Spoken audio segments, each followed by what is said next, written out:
Do you bleed green? Are you an ultimate Eagles football fan? Well, you're in the right place.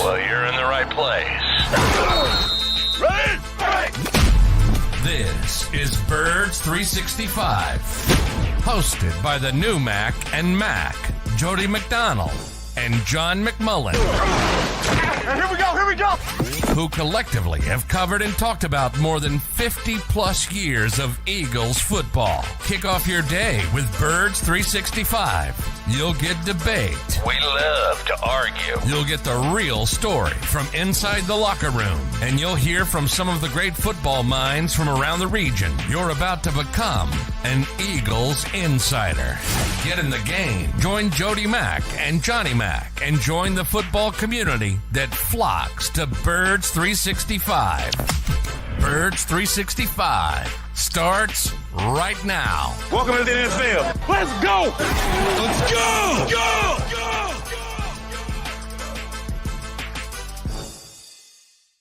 EAGLES, Eagles.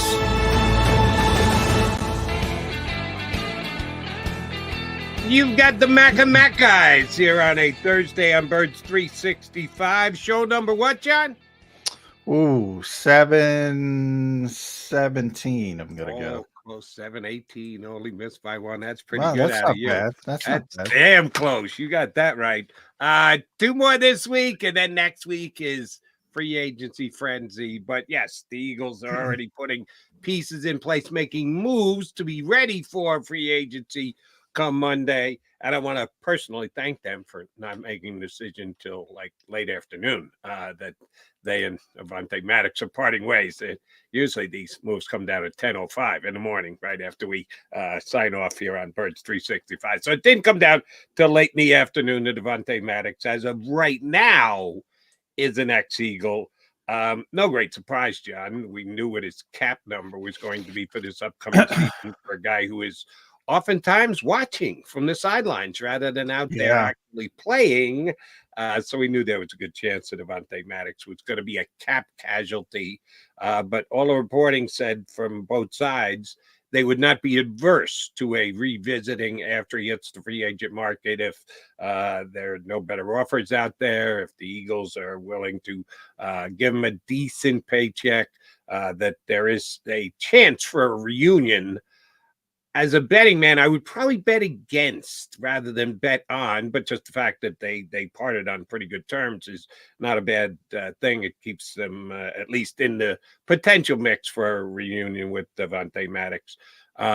Talented player, John, but your number one ability has to be availability, and that was just not the case for Avonte Maddox all too often. Yeah, old Chip Kelly, best ability is availability. Can't make the club in the tub, all that stuff. Yeah, I mean, the Eagles like Avonte Maddox as a player. They really do. So I wouldn't slam the door. As you mentioned, it kind of depends on where other teams say him. I think if he gets 2 years somewhere, yeah, he's probably going to go.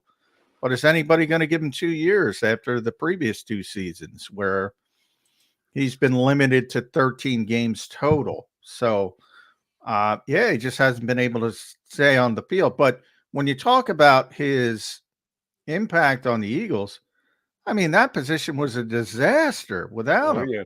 A disaster. I mean, they ran through 7, 8 bodies trying to replace him.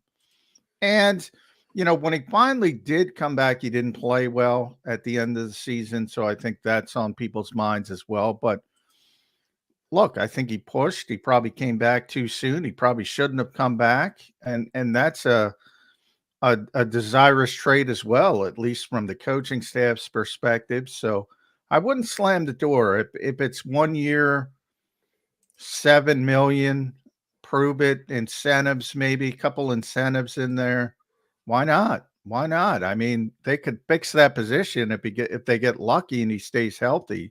Otherwise, as you saw last year, you can say Isaiah Rodgers, blah, blah, blah.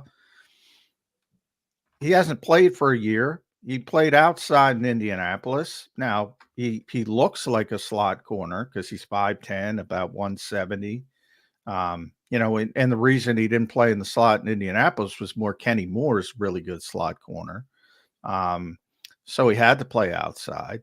So, Zach McPherson coming off with torn Achilles, people are like, well, maybe Zach can take over. New position, torn Achilles.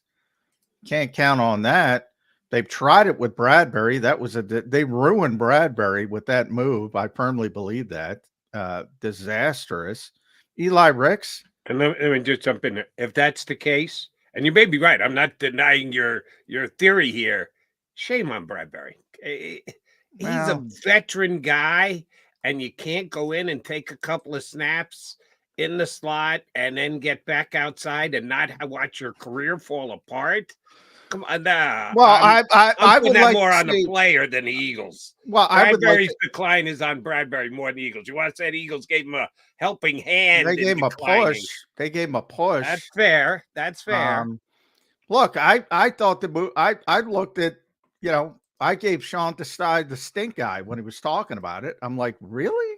I don't know. I think it's easy to say he's a 6'2" outside zone corner and you're playing him in the slot. I think it's easy to say, oh, he should do better. He should be. I mean, coaches always say, I got to put players in better positions, right? That is the definition of putting a player in a poor position. So, should a veteran player handle it better? All right, I'll buy that a little bit. But that's why I'm not completely, a lot of people want to turn the page on James Bradbury. And they will if they can get a better option. But I'd be interested to see him play with Vic Fangio. I really would. Because I know Vic's going to use him correctly. I know that at the bare minimum. And then, if he can't play then he's done. All right. And then you can turn the page and go to Ringo or Ricks or whatever. But I wouldn't mind seeing him play with Vic Fangio. So I got off on a tangent there. But back to Avonte. But before you do, about Bradbury playing it, and we probably undersold this. McMullen, McDonald, all Eagles reporters and the like, when they made the move, it didn't really make a lot of sense because we knew what Bradbury was. We knew what his traits were. We knew where he had his most success, outside in a zone. Yeah, we all knew it. And okay, wait, they're going to put him in the slot? And my thought process was just, he's coming off such a good season. They think he can do anything. They think he's that good that they can just throw him anywhere and he'll just thrive because he's James Bradbury. Now that looking back at it on 2020 hindsight, you know what it was? And I know Sean Desai got his walking papers and Matt Patricia got his little moment in the sun and he got his walking paper. They knew all the replacements weren't good enough. They looked at everybody they had and said, uh-oh, we're screwed. There is no Avonte Maddox in this group here. We're in trouble. Do we think Rick is good enough? No. Would that be a probable mistake? Yeah. Sidney Brown's ready to step in and play slot corner? Yeah, no. But we might have to try. And they looked at the assembled defensive backs and said, who do we think would be the least worst of the group? Well, let's start with Bradbury. And they put him in there, and they saw he couldn't do it. And then here comes the spinning door of other options they had, and none of them worked. To me, it even predates that a little bit because it predates Avonte's injury and it predates Zach's injury. So, no, I'm going to blame that one on Sean Desai.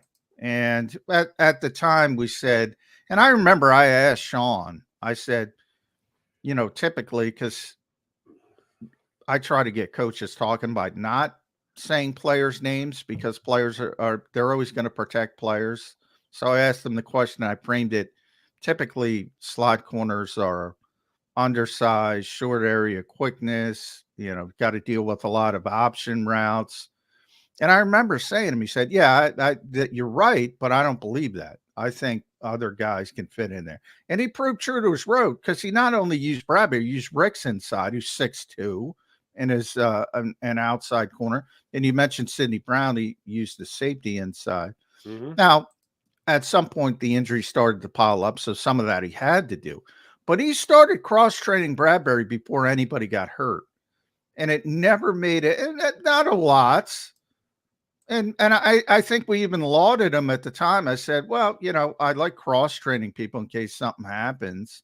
Right. But it was strange. It was strange. And in hindsight, as you said, and it is hindsight, and I freely admit that, in hindsight, it was a freaking disaster. And should he have known that? Probably. What is Ricks doing in the slot other than necessity? Brown, necessity. None of them are slot corners. Roby off the scrap heap, lousy. We can all lie to each other and say, oh, they can play in the slot. And people do it. Flores uses Josh Metellus. I always talk about Flores because he, and that guy is different, but it's a different position as his defense. Right, and his I'm looking at this particular defense. And yeah, I mean, they could use Avonte Maddox. So getting back to what I said, if they can get a 1-year deal done, but I think that's unlikely. We'll see how it shakes out. Because they probably already had the discussions about him. Yeah, exactly. Back with a redone contract, and they couldn't come to an agreement. Yeah. Maddox still has a higher value for himself than the Eagles have for him right now, so it's unlikely. It's just not impossible because sometimes a guy's really hurt. He ticked off. He's like, "Screw this! I'm never playing for this guy again, this town again." Apparently, that was not the case. So you just leave the door open. Do I think he's walking back to it? Probably not. And you mentioned the guy who's probably going to, if you said Jody Mack, right now, give me a guess who's playing the most in the slot for the Eagles this upcoming year. And you can use an all-inclusive, he's not here yet guy. I'm still not taking, I think they're going to give Isaiah Rodgers every chance to grab that position. That's one of those Howie outthinking the league type plays. He was out there available for anybody, had to miss the entire year. I hope they're staying. I hope Dom's got his license plate number readily available in his Rolodex to be able to keep an eye on him, that he doesn't screw the Eagles the same way he screwed the Colts. He's a talented player. Like you said, played more outside than inside, played inside in college, and has the physical traits to play inside. My guess would be he's going to play more slot corner than anybody else on the Eagles this upcoming year. Yeah, well, as it's set up right now, but I do think there's a potential the Eagles could bring somebody else in. But yeah, if the player's available right now, I'd agree with you. I'm surprised how many people look at his history in Indianapolis and say, well, he's an outside corner. He played outside in Indianapolis. Well, I'm like, come on, peel the onion back a little bit. Understand Kenny Moore was, top 5 slot corner. So they're not taking Kenny Moore off the field.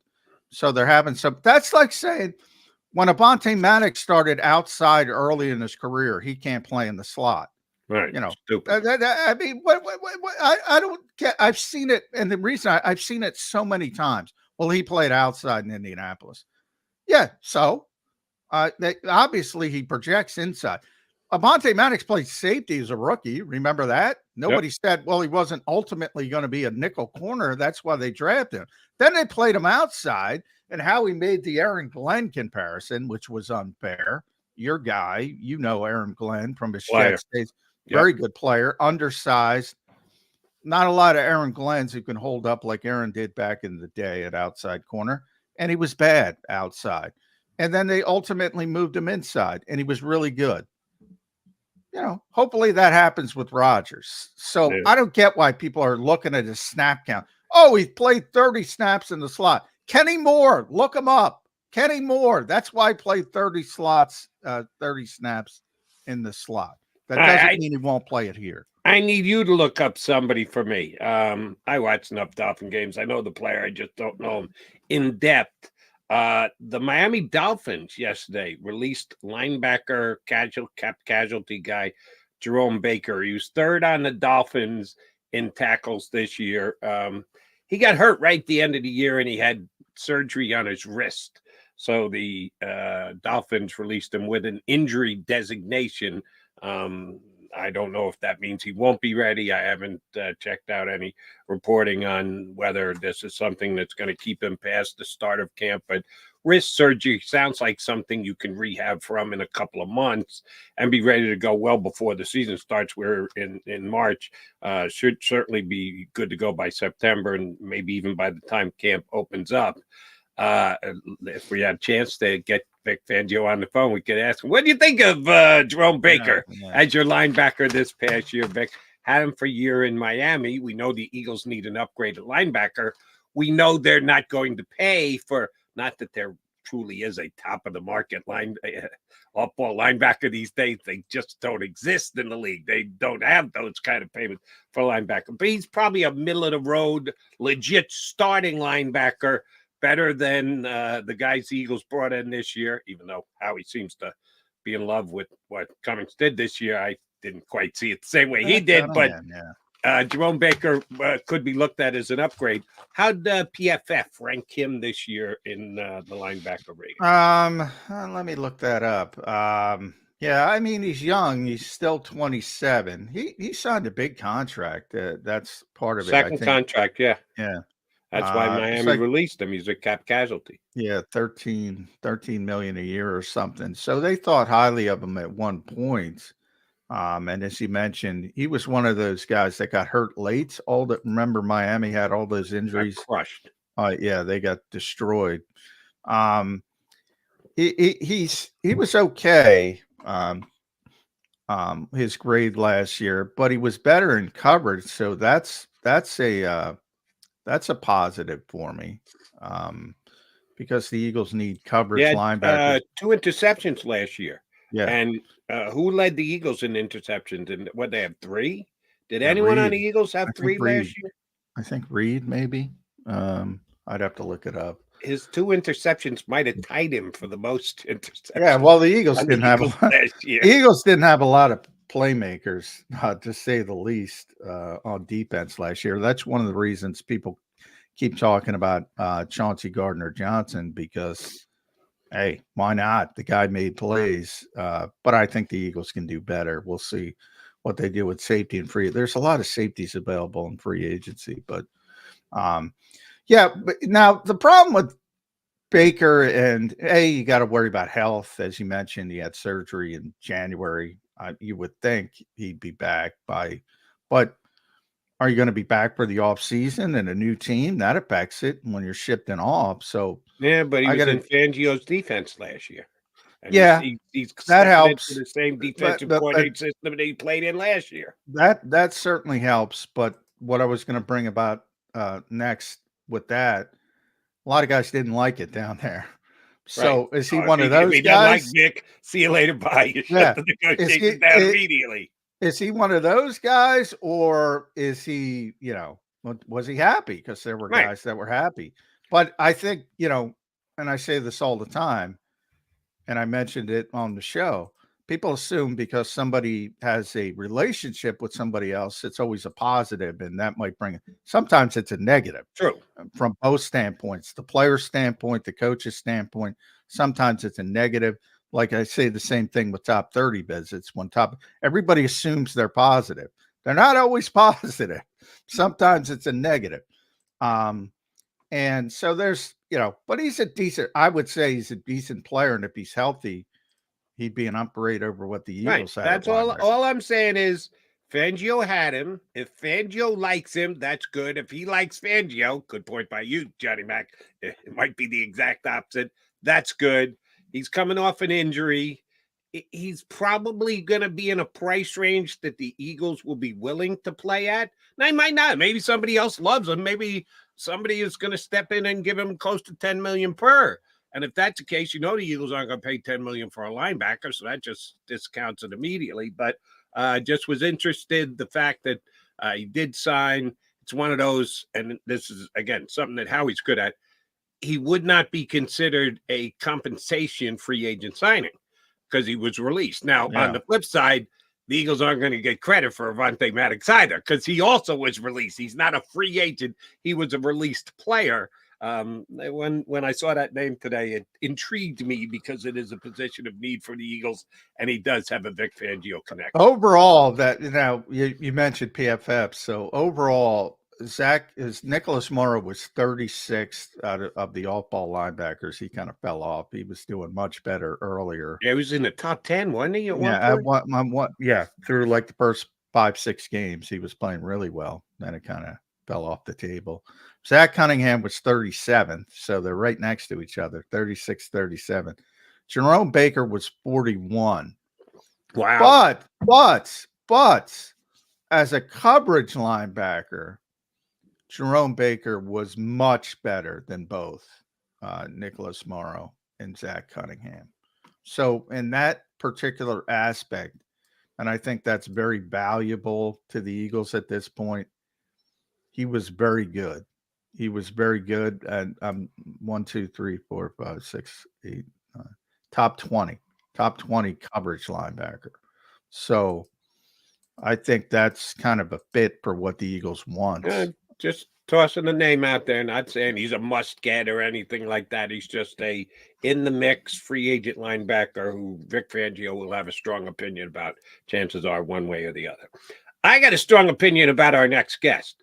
He always comes ready to lay it out there for us. He's looking wide awake too. Damn, I'm still half asleep. Yeah, I know. I got seasonal depression. Are we ever going to see non-rainy weather again? It's supposed to be 60 tomorrow. We shall see if we actually get some spring-like weather. We will spring out to Fox 29 next. The sports director, Scott Grayson, joins us here on Birds 365.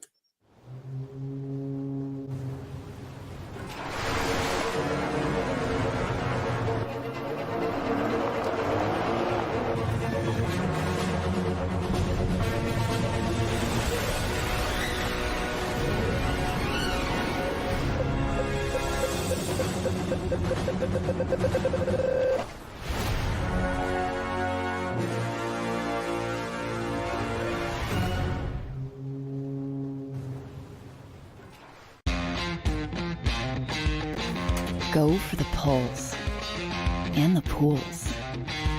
Go for the oohs and the ahs. Go for the bubbles and the bubbly.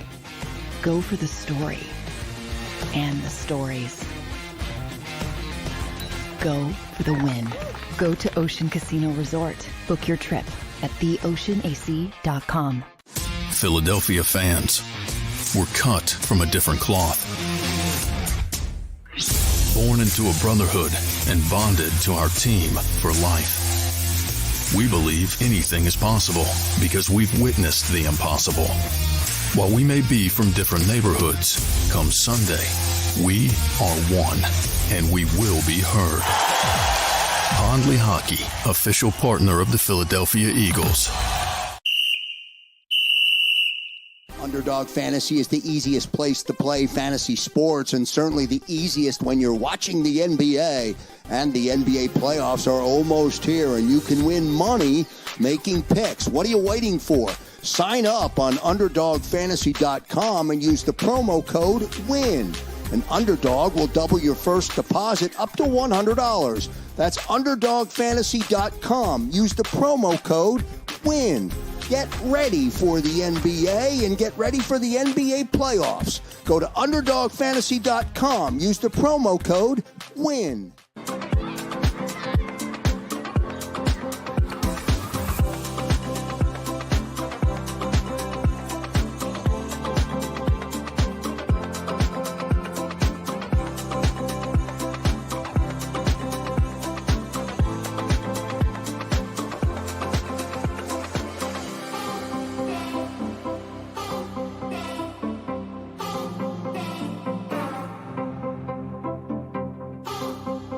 Go for the win.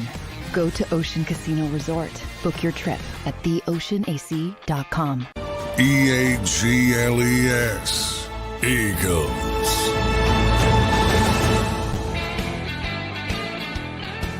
Thursday edition of Birds 365. Key juncture of the offseason because free agency is right around the corner. And John and I gave you a couple of thoughts on a couple of guys. Last segment. This segment, we're going to get the thoughts of Scott Grayson from Fox 29, their sports director.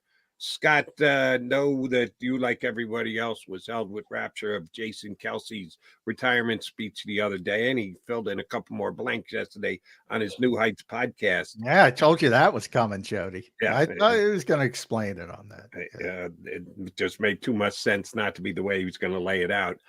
Scotty Grayson, how the hell the Eagles going to replace Jason Kelce on the field, off the field, in any way, shape, or form that he has effects here on the Delaware Valley? Yeah, that is one of the biggest offseason questions they have, right? I mean, that is such, one of the credits you have to give Jason Kelce is, I don't think the regular fan, or at least Eagles fans, understood how important the center position is until you had a Jason Kelce here doing it.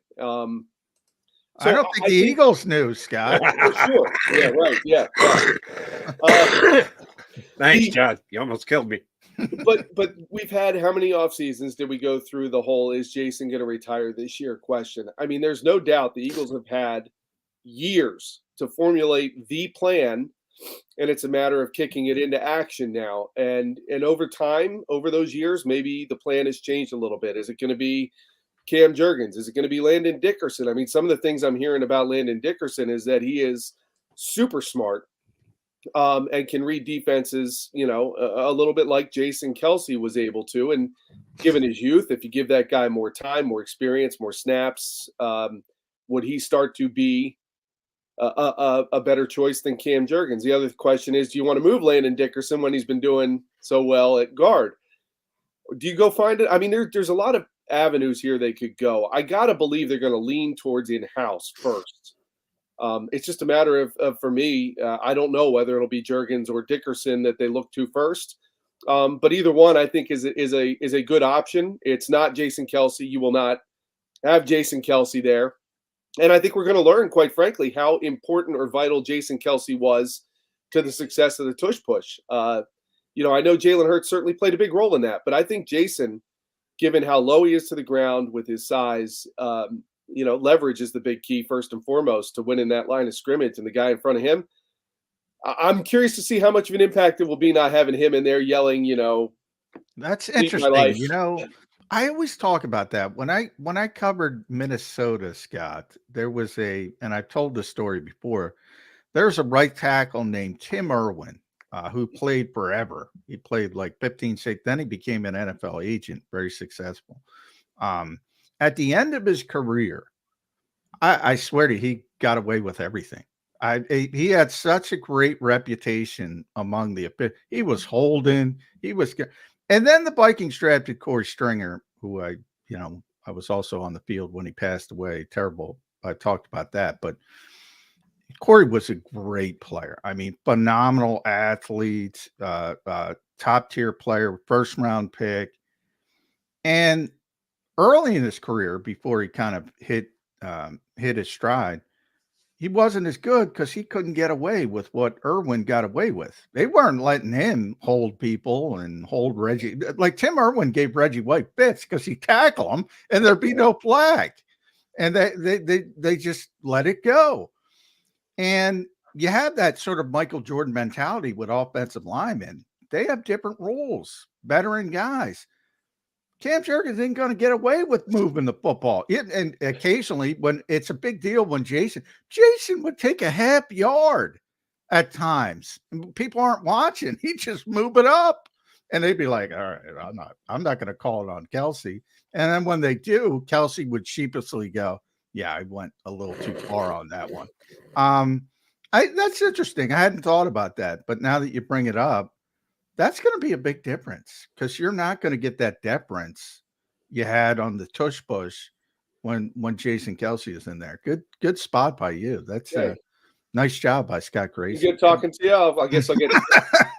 But let me add this about the tush push because I thought the same thing. How integral was Kelce as compared to Hurts for the tush push's success? You have the now more aerodynamically correct Jalen Hurts without the beard. Did you see him on the new height yet? Yeah. I almost didn't recognize who the hell it was. Oh, who's that? Oh, shoot, that's Hurts. Didn't even pick him out. So he's more aerodynamically correct. I think he's still going to be very effective on the tush push. Well, there's no doubt. I mean, when you have, and that was, if you look at the teams that would complain about why it wasn't working for them. I mean, none of them have the strength in the legs that a Jalen Hurts does. Nope. But I'm curious to see, and like I said, I'm curious to see how much of the role Jason played allowed Hurts to get that leverage forward first. To go for it. But you know what? Teams are spending the offseason, guys. We know how they do it, right? They're trying to figure out how to stop it. And the Niners got away, or not the Niners, the Bucks. I think it was the Bucks got away with the face mask. Yeah. And if you could, like you said, with moving the football up, hey, if that's how you have to stop it and you can get away with it, well then. Yeah. But so it's going to be fun to watch that play this next season. Will it be as successful? Will it still be successful at all? Could it be more successful? I mean, it can't really be more successful because they kind of do it almost all the time, almost to 100%. But I mean, kind of like what different roles everybody played in, how it was formulated, how it worked, how it succeeded. But I agree with you, Jody. I mean, Jalen Hurts, obviously he's the guy with the ball. He's got to pick that narrow lane he's trying to push himself through with the guys behind him helping. But I think it will still be successful. I just wonder, will it be successful at the same rate? Personal question, Scott. Did the Grayson family have to make an extra trip to Target or your favorite grocery store to get some extra Kleenex after watching the Jason Kelce press conference? How moved were you guys? I'm probably the only one who watched the whole thing. But the boys came home from school, and I'm like, "Did you guys see Jason Kelce?" Yeah. And, they see the clips. But I think, and I'm glad you brought that up, John, because it is what makes Kelce, I think, one of the greatest legends of this city. He didn't care what anybody thought. And he was that way when he came here. He didn't care what anybody thought. He didn't care he did care about right when he was having his rough season and the booze and the wondering if he was going to get traded, and all that. He did care. I shouldn't say he didn't care, but he never let it affect him negatively. If anything, he turned it into a positive, right? So his speeches, I've been thinking about this. I don't think we've heard the best speech yet. And I thought the Super Bowl one couldn't be topped. I mean, when you hear the entirety of his retirement speech, he sat down and worked on that thing. Oh, he worked on it for years. Kylie admitted it. He said he's been working on that for years, and he couldn't even get it started. And then it's he's a human being. He's been a human being, and he's always been. I mean, John, you've experienced this. You talked to him after a rough game. He was brutally honest about either the role he played in it or the way the team played. If he, had a good game, it wasn't always about him, but, the role he played in the game, he was always so honest. And that's what I, as a reporter, always appreciated was you knew if you could talk to Jason after a game, you were going to get the real lowdown. You weren't going to get the cliches and all the jargon that comes out. And so I don't think the best speech has happened yet. I think it's either going to be, and I hope we get to see this, whatever Travis gets married, the best man speech, or it's going to be the Hall of Fame speech, which we all know is going to be 5 years from now. That is going to be something. And he's got 5 years to work on it if he hasn't already started. Well, if he's got a speech to give during his brother's nuptials, we'll catch it on TMZ. So that'll be good. That won't be no problem. We'll be able to get it. Might be able to get it live on TMZ, as a matter of fact. Not have to wait for it thereafter. And yes, Jason will be missed on the field, off the field, in the locker room, everything else. That will be very difficult for the Philadelphia Eagles this upcoming year. Are we going to be saying the same thing about Fletcher Cox in the next couple of days? Because according to Jeremy Fowler, it's a foregone conclusion. Fletcher is retiring. Doesn't say when, some point during this offseason. Nice of Jeremy Fowler to tell us Fletcher's walking out the door, but not tell us when. Is going to tell us when? How is this going to go down, Scotty Grayson? Look into your football prediction crystal ball and give us a little bit of a timeline.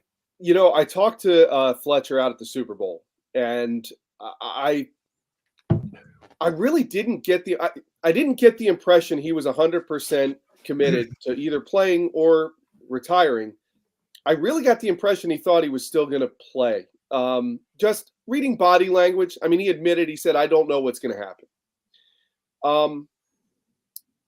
He strikes me as the guy, and when he's spoken since the end of the season and even out there when I talk to him, I think he still thinks he has something left in the tank. And I think he's sitting here trying to figure out, do I want to give it one more go? I tend to think that he's going to fall into the line of like an Ndamukong Suh, where, you know what? I don't really need to be in for training camp. I don't even really know if I need to go through the early season. There's 17 games there. I could sit back and just kind of watch this season unfold. And then when somebody needs me due to injury, I can cash the check. I can go play a half a season. I feel like ultimately that's what I would do, by the way. I would. Yeah, right. I mean, if you can do it, why not? Yeah. I kind of got the sense that he's not. See, I don't think he's ready to retire. I just didn't get that sense. He had a good season. I've seen these reports too that you guys are saying and talking about, and it's kind of like, you know, how from when I talked to him a month ago. I mean, a month is a long time, I guess. Did he get to? Yeah, I'm just going to retire. I could see it being. I think Fletcher Cox's future is sit back, wait, listen. I mean, I guess he could retire and then unretire. I mean, Tom Brady did it, right? So if he did it, why couldn't anybody else? Yeah. I think he did it out of spite, though. I don't think he's done for good. Now, is he done for good with the Eagles? Probably, unless they're the team that suffers the injury and says, "Hey, we want you back for half a season." Yeah. Now, see, but during cleanout day, you know, we first started hearing rumblings that Fletcher might retire. I think Fletcher's deal is he doesn't want to leave Philadelphia. He wants to go the Kelce, Brandon Graham, hopefully Lane Johnson route of playing his entire career with one team. But he also sees Jalen Carter down 3 lockers and Jordan Davis down 4 lockers and Milton Williams. All the Eagles have been doing is drafting defensive tackles. Yeah. So he sees it as, well, they draft young guys not to not play them, especially first round picks. And he's like, I can still play. So it's kind of a disconnect. And he cleaned out his locker, which, as you know, Scott, is not normal for a veteran player. Like Brandon, you know, keeps all the stuff there. And Kelce, he's got a lot of it too. Yeah, keeps all the stuff there. Fletcher, for many years, kept all the stuff there. And all of a sudden, it's all gone. Mm-hmm. And then Jordan Davis, of course, talked about him in the past tense, which gave an indication that he told Jordan and Jalen specifically, this is your team now. This is your defense. So that's where it all started about the potential retirement. But I will say, I want to talk, because I got in trouble, shockingly. That'll shock you, Scott. I got in trouble. Boy, I think Fletcher Cox is underrated. And Eagles lexicon, I mean, nobody talks about this guy. And it's weird. Kelce's career is weird because early in his career, he was just a good player. It was like 2011 to 2016 or whatever it was. He was solid, capable starting center. And then all of a sudden, he turns into Jim Otto, all pro, a year after year after year after year. It's typically the other way. Like Fletcher, early in his career, was one of the best defensive players in Philadelphia Eagles history. And then you have the slow drop off. And for whatever reason, if he retired, you're certainly not going to get the hubbubaloo of Jason Kelce. But where is he in Eagles lexicon? Because I think he's one of the best players in Philadelphia Eagles history. Well, I think it's a great question. And when you look back, remember he would get rubbed the wrong way personally at the notion that Ndamukong Suh might have been a better defensive tackle than him. And when they were both in their prime, he wanted to be the best. He wanted to be number one. He felt he was number one in terms of rankings and all that stuff. He would talk about it. It mattered to him.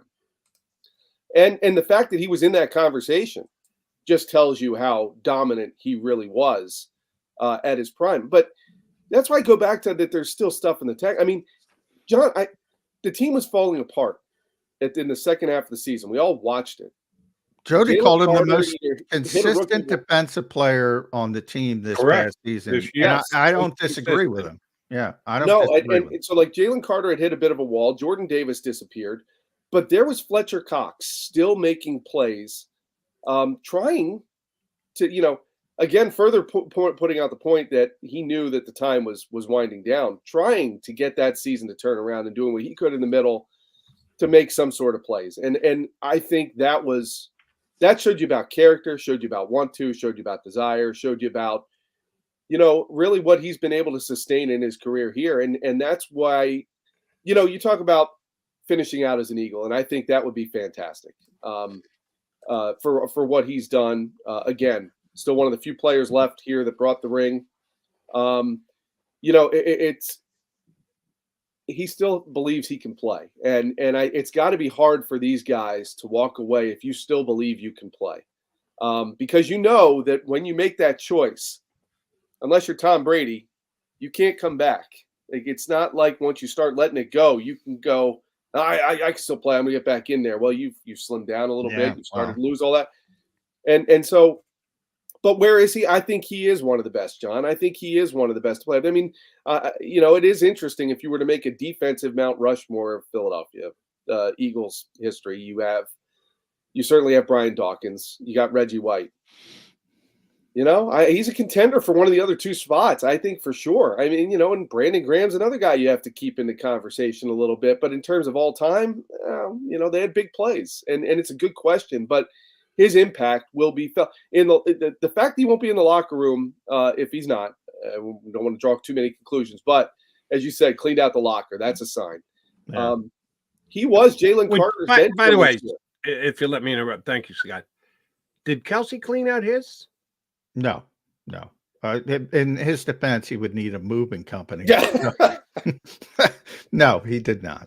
All right. So sometimes that's a telltale sign, and sometimes it's a misnomer. So I just wanted to point that out. Kelce left. Oh, well, he left his stuff in the locker there. It's more of a gesture to clean out than it is to leave, because Kelce, as I said, and I'm being literal because of the podcast, and our buddy Jeff Kerr got in trouble because he took a picture of his locker the one time, and he got on the New Heights podcast. He's like, come on, Jeff, stop doing that, because he gets all this free crap now sent to him. So he just has boxes and boxes and boxes of free crap just loaded up in his locker.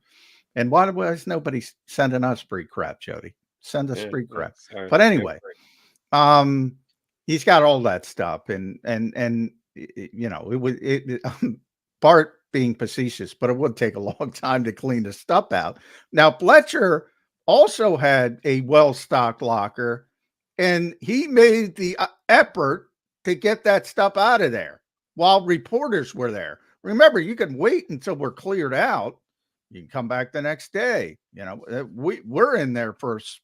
So usually you're trying to say something when you're doing that. Nick Morrow, a certain guy, Shaq. There wasn't a speck of dust in Shaq Leonard's locker. That's how quick he was out. Got out with dustbuster in hand. Yeah. You're saying? Yes. Yeah. He even took his nameplates out. Shaq, we hardly knew ye. Yeah. I was saying, wasn't there too long for dust to accumulate? Yeah. Michael Bennett's my favorite story. Michael Bennett showed up. Great guy, by the way. Michael Bennett. Just I used to have so many conversations with Michael Bennett, none of them about football, usually about our Netflix queue at the time. But he showed up, and he was a messy dude. And he showed up with this giant suitcase, and he put it in the middle of the locker room, and it never moved. I don't know if you remember that year, Scott. It never moved. I used to joke there's got to be a dead body in there, but there's never any smell. It never moved. Never opened, never jostled, even an inch or two. Weird, very weird. Really? You never told that story before. And I liked Michael Bennett. I was the same as you. You were in the locker room. I didn't get the chance to talk to him the way you did, but and he came in with like a questionable reputation. Ah, it's great, dude. I never thought that was the case. His game had started to come back to the pack by the time he got to the Eagles, and he wasn't terrible with the Eagles, but he wasn't as great as he had been prior to. But I always thought he was a good hard-nosed player. I he's never a very understood good player in his prime. Yeah. Mm-hmm. I never understood the critique of Bennett. All right, we started the show talking about Avonte Maddox, and he was officially released yesterday. Another guy they're going to have to try and figure out how to replace. I think they're all in on Isaiah Rodgers. This is one of those how he can put up in the win column and circle it because they're going to get him on a cheap deal and he's got a chance to be real good. Yes, he played more outside than inside for the Colts, but the Colts had a great inside cornerback, so he wasn't going to supplant him. Am I getting? And there's always the possibility that he may take the Pistons and the points tonight in the NBA and do so on Eagle property this afternoon and get his ass suspended again. Am I putting too many eggs in the Isaiah Rodgers in the slot for the Eagles basket this next season, Mr. I don't Gray? think so. I feel like there was smoke that was starting to come out, right? You all look for signs. I feel like there was a little bit of smoke coming out, even as much as like, I don't know, about a month ago, about him being linked to a possibility of coming to the Eagles. The Avonte Maddox move only fuels that speculation. I'm sure, as you guys said, there's still the opportunity for Maddox to come back on a different deal. Which I liked Avonte Maddox. I really did. I thought he was a good guy, nice guy, good person, great, player inside. But the problem for him obviously was staying healthy. And so you've got to do what you look. This is a big offseason for Howie. I mean, this team, this defense needs so much work. You can see he's doing all his wizardry with trying to free up cap space as much as possible. I'm waiting for what they do with Reddick. It's going to tell me whether he's trying to stockpile draft picks or whether he's trying to, use some of that money or offset some of it by redoing a little bit of a deal with Reddick. But as far as that inside cornerback position goes, I think Rodgers would be a good one. I'd like to think the guy learned his lesson with the betting, as you pointed out. You would hope. But yeah, I think it would be a good addition on the inside there because I continue to wonder, what are you going to do with Bradbury? And I know we've talked about, I think the last time I was on with you guys, it's just, was he that bad or was, will he come back and will they give him the opportunity to show that he has, not lost a step, was just a bad end of a season, that kind of thing. I just don't see Slay and Bradbury being together again. So I think one of them's got to move. I think Bradbury's about, June 1st. You can't cut him now because you'd lose about $11 million in cap space if you cut him now. Look at what the Broncos are doing. Yeah, well, I mean, but the Eagles, as you mentioned, Scott. They like the cap. They like the cap. Yeah, and I think they think of themselves as contenders if they make the right moves, and they need cap space to make the right moves. Even if you wait till post June 1st, you're still going to take a hit, but it goes down to about $6 million. So, but you also, people should, I don't think I've mentioned, you also got to factor in, you only get two post June 1st designations. It's not like you can do it with everybody. So you only get two of those. Which, by the way, did you see or hear, or did they announce if they're going to go post June 1st with Maddox? I don't think they are for that reason, but no, it's not official. But I don't think they are. They would save about $2 million now if they cut them. If they designate them post June 1st, it would be over $7 million on the cap. But you got to be very cautious. And I just texted our buddy Brad Spielberger this morning because I don't know if Jason Kelce counts against that because they have to post-date Jason Kelce's contract post June 1st, or they're really affected in a negative fashion. And I don't know if retirements count. I think they count. So there's a lot of strategy. They're down to one post June 1st if that's the way they handle Kelce's, what you're telling us. Yeah, exactly. And then obviously, if you use it on Maddox, you're done. And is it worth it for, and remember, you don't get that cap space now. I think a lot of people don't understand that. You have to wait for it till June 2nd. Right. So you have to carry Avonte Maddox's contract through June, and then you get that space June 2nd. Well, most of free agency's done. Your draft is done. So it's not as valuable as the cap space now. Anyway. But that's kind of the thing. On Rodgers, I kind of look at Rodgers the same way I look at Julian Okwara and Ty Davis Price, the running back the Eagles signed, as futures players.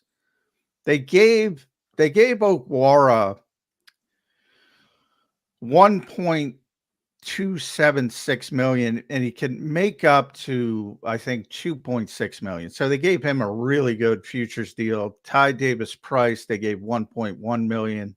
I think his agents lied because they said it was the highest futures contract. Well, I think Okwara got more on the same team.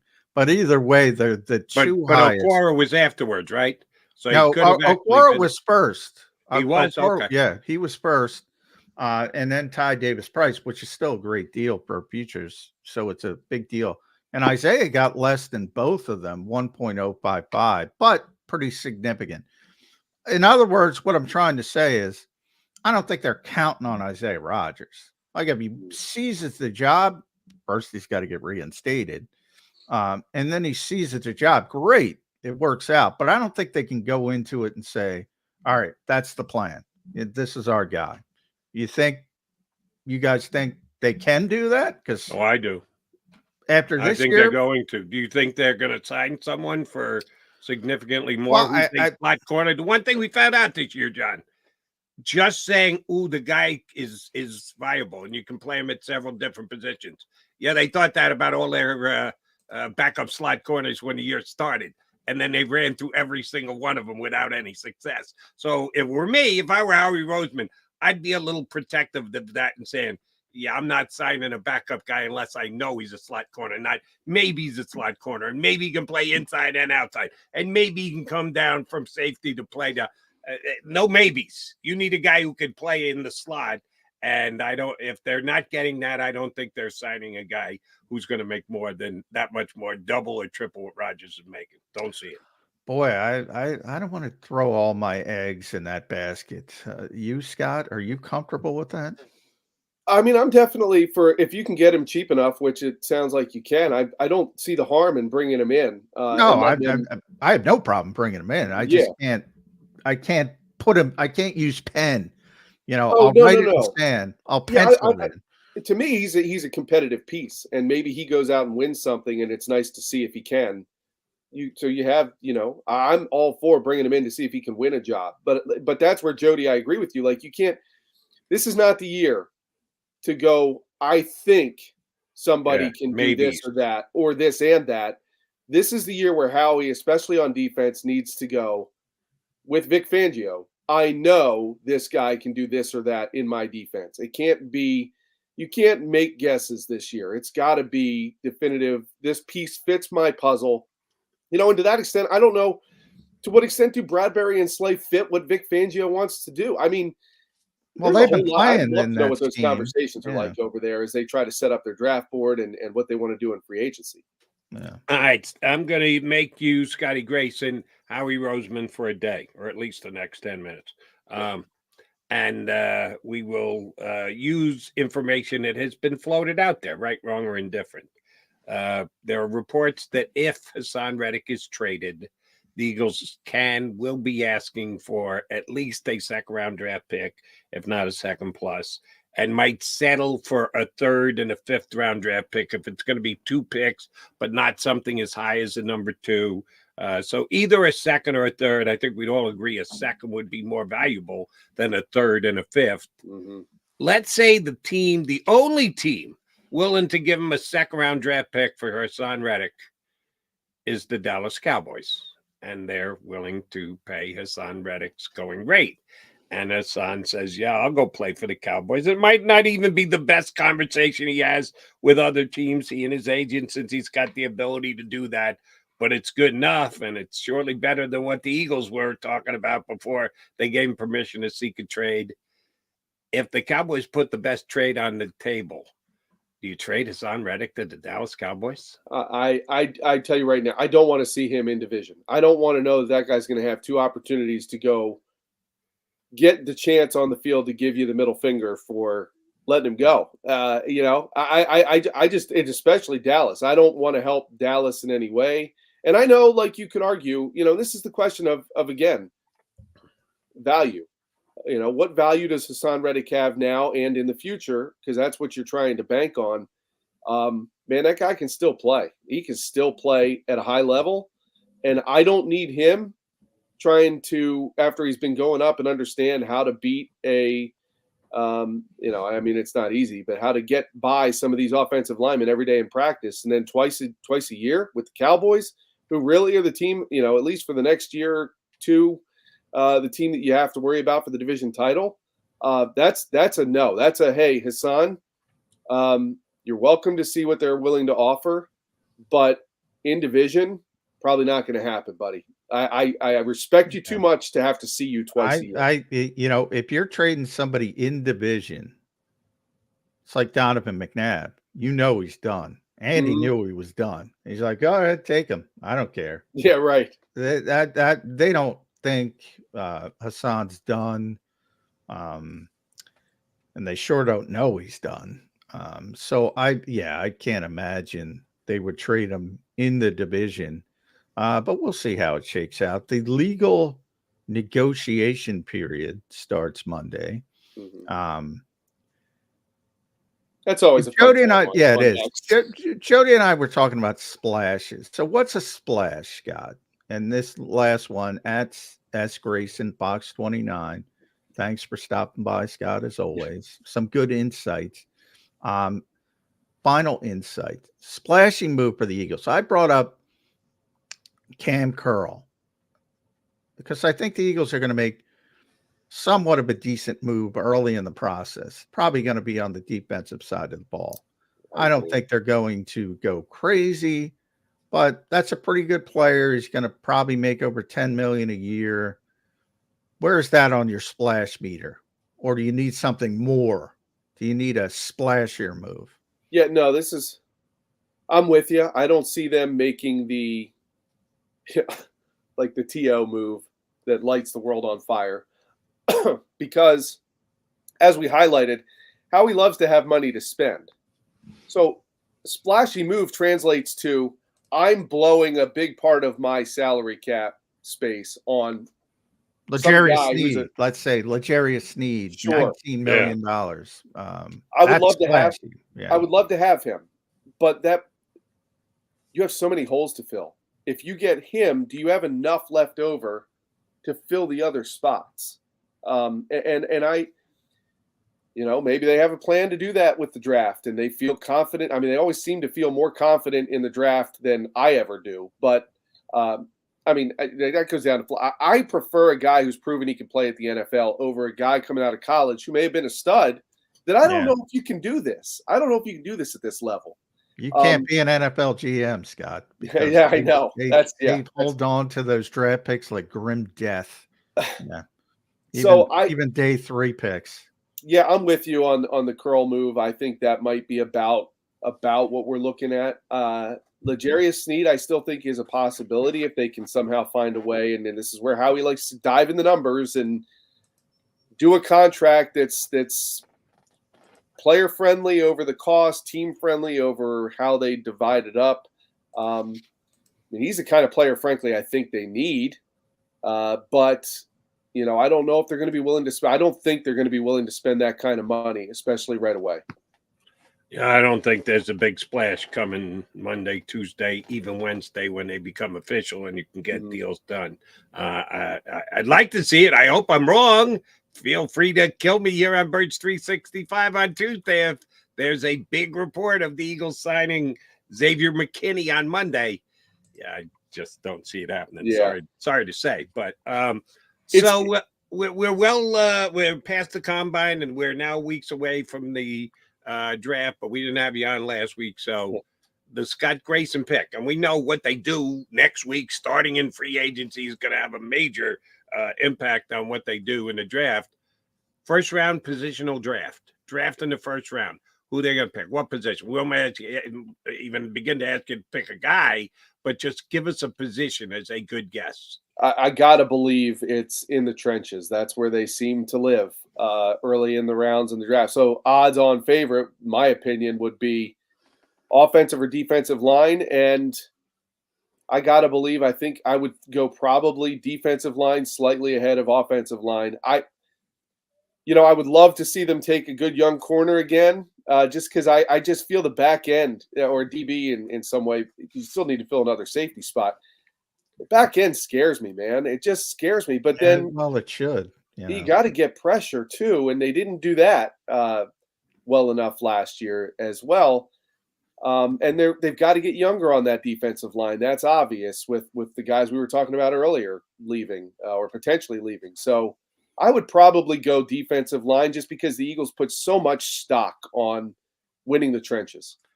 Well, especially if Haason Reddick goes somewhere, they got to get an edge. Like I said, we'll know that much more as by the time April rolls around. I'm hoping, I'm rooting. Jared Verse, Florida State, Albany Tough, former Great Dane, fellow alma mater guy. Jared Verse falls down to number 22, and the Eagles scoop him up. I don't think he's getting over. I don't think that's happening, Jody. Yeah, I know. He was too good at the combine to drop down to 22. But we all know Howie, right? And we do this every year. Could move up. Will Howie pick at 22, or will he move up or down? Yeah. Well, I mean, he might target a player. You're talking about corners. The Toledo kid, Quinyon Mitchell. That might be the target if he's going to. Remember, he moved up to get Devontae Smith. He moved up to get Jordan Davis. He moved up even to get Jalen Carter. Targeted moves up. But he if he likes a player, he'll go up. So if Mitchell starts to drop a little bit and he gets into that 15, 16, 17 range, he's reachable. Yeah, he might make a move. He might make a move. I just don't see how he never likes where he's slotted. He always wants to move somewhere, or as we talked about, maybe there's a player he doesn't like at 22, so he drops down to get more draft capital. I mean, he's always got something up his sleeve, it seems. And more likely, scares me that kid from. Do you like that kid from Clemson?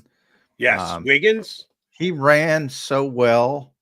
That scares me. When guys start popping up the board. Like Xavier Worthy, the wide receiver, set the new record, ran a 4.21 or whatever it is. And now people are talking about him as a late first round pick. I'm like, I don't know. My problem with that stuff. Wiggins was legit before he ran that number. But he was kind of a bridge pick. He was kind of late first, early second. If the Eagles take him at 22, I wouldn't like it. Oh, I would love him at 22. Wiggins is going to go before 22. He's not going to be available to you. Well, because he runs good. I'm glad. Good. My problem with some of that stuff, though, John, is you're right. Like, you get all this, all of a sudden, guys start shooting up after the combine. Well, and this is why I wouldn't be a good GM as well. There's another reason. You can run in a straight line super fast. When in an NFL game are you really given the opportunity to run in a straight line really fast? Corners are the only ones. Receivers and corners. And that's about it. Yeah. But XBE just put out they're a training facility. I was trying to find it. Like most of the record guys train there. And they take very much pride in that, and they should. But most of them aren't great football players. Like Kalon Barnes, ran a 4.23. Dree Archer, ran a 4.26. John Ross held the record, and he was never much of a player. No, John Ross, you're right, held the record. He was a first-round pick, but wasn't much of a player. Yeah. Most of those guys, Chris Johnson was a great running back for a while, but most of those guys aren't great football players. You have to have physical tools, yes, and skills. But to me, look at the greats we talk about in the game. And I know a lot of them are quarterbacks, but even Kelce you throw in here. Football IQ to me is so important. Yeah, look at Puka Nacua.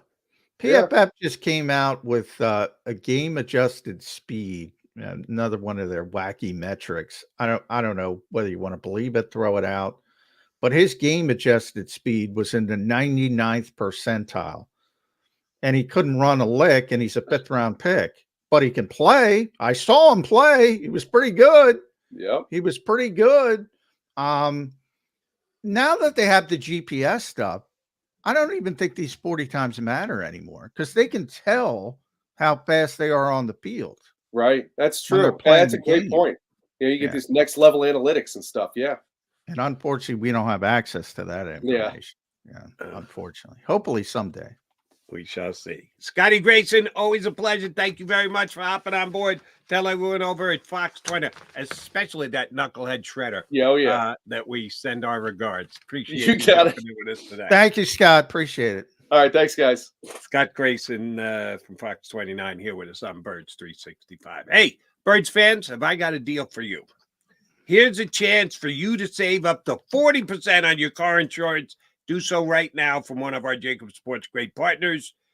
Call one of the two managing partners, either Jim or Fran, and tell them you're a friend of both JAKIB Sports and Birds 365 and save.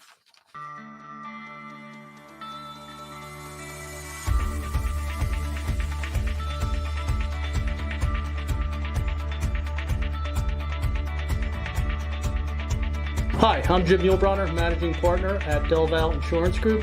Give us a call. We're a local, knowledgeable agency, not an 800 number. Go Birds!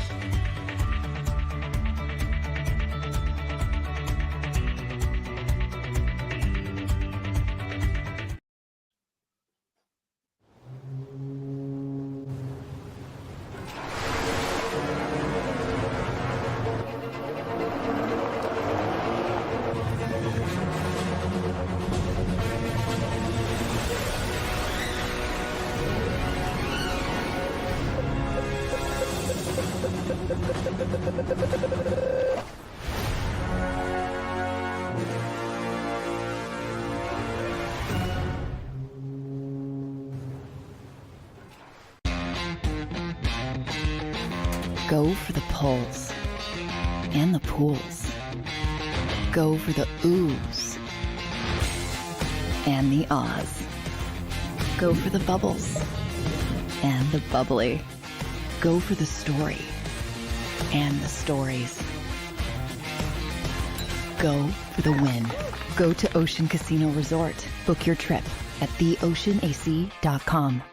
Philadelphia fans, we're cut from a different cloth. Born into a brotherhood and bonded to our team for life. We believe anything is possible because we've witnessed the impossible. While we may be from different neighborhoods, come Sunday, we are one, and we will be heard. Pondley Hockey, official partner of the Philadelphia Eagles. Underdog Fantasy is the easiest place to play fantasy sports, and certainly the easiest when you're watching the NBA.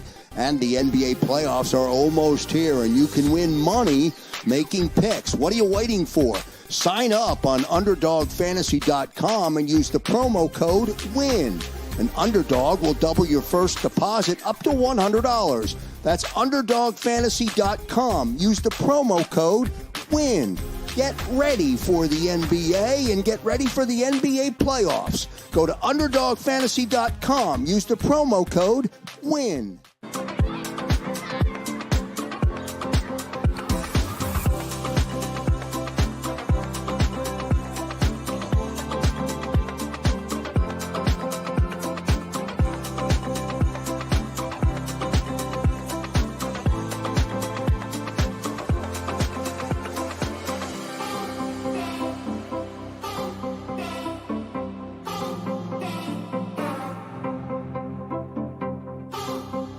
Go for the win.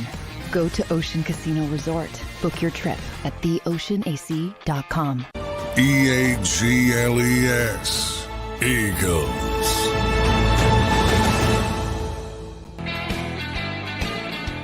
You've got Mac and Mac, Jordy McDonald and John McMullen here with you on Birds 365. Thanks, Scotty Grayson, for jumping in.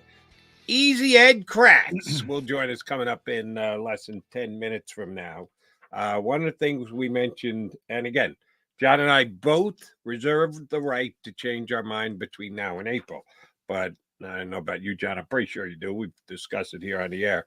You have opinions on players leading up to the draft starting in October, and you just keep adding information and accomplishment and effectiveness at all-star games and, of course, the combine, and we'll get reports on all their individual workouts at their schools between now and the draft.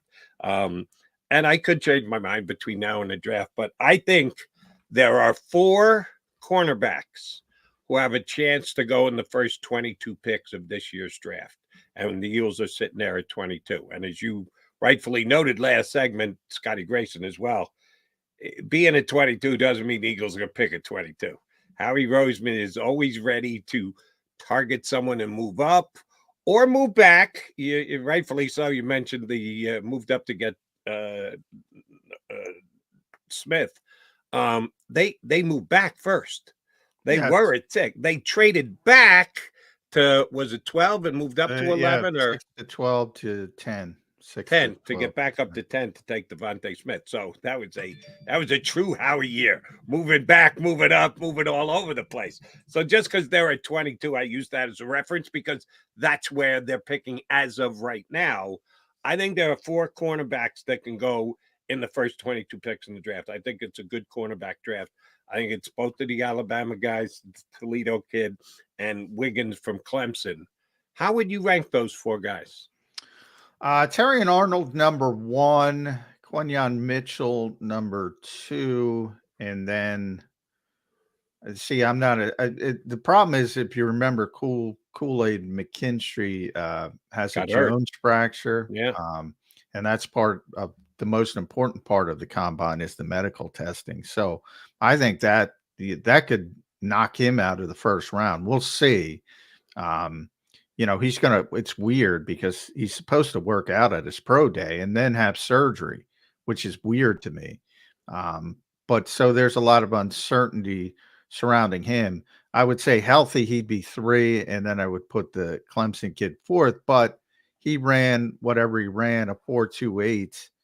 So I think he is charging up the board, and maybe he should be, maybe shouldn't.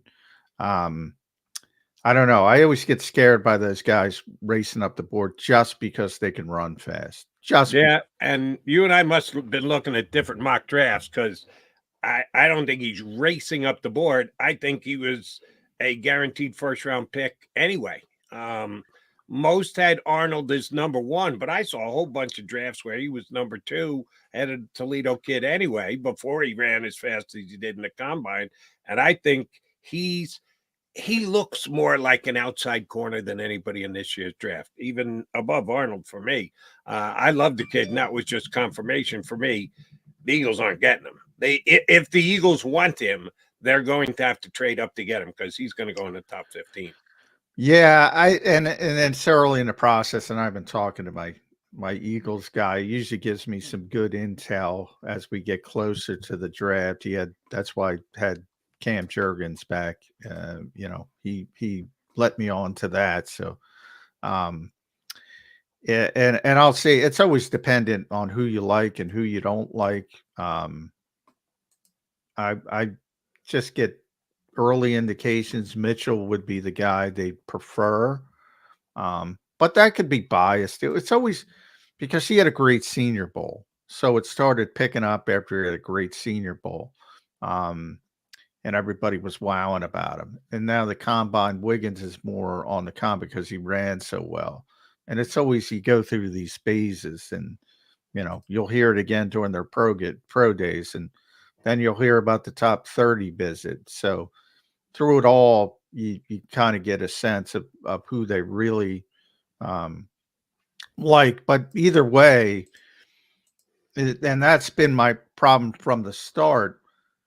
Even if you want to default that the Eagles like all four corners, which is usually not the case. When you have a group, you're going to like some of them, you're going to not like some of them. But even if you want to default that they like all four corners, they might have to move up to get one of them, slightly, at least slightly. And that's where I said about this particular draft. There's so many offensive tackles between that, say, 10 and 20 range that one of them is going to fall to 2022. Now, they might not like that one. Amarius Mims I use because he's a raw prospect, but he could be the most talented. If he hits, he could be the best of them all. And if he doesn't hit, you might be a disaster. So they might not even like him. So it all depends on the moment and what you think. But I'm just trying to play the odds. There's so many stinking offensive tackles. My thought process early on, the way the Eagles value the position, that if they stand pat, that would be the most likely scenario. But then again, he never stands pat. So, I mean, if he likes Mitchell, he'll target him and go up and get him because they need a corner. There's no doubt they need a corner.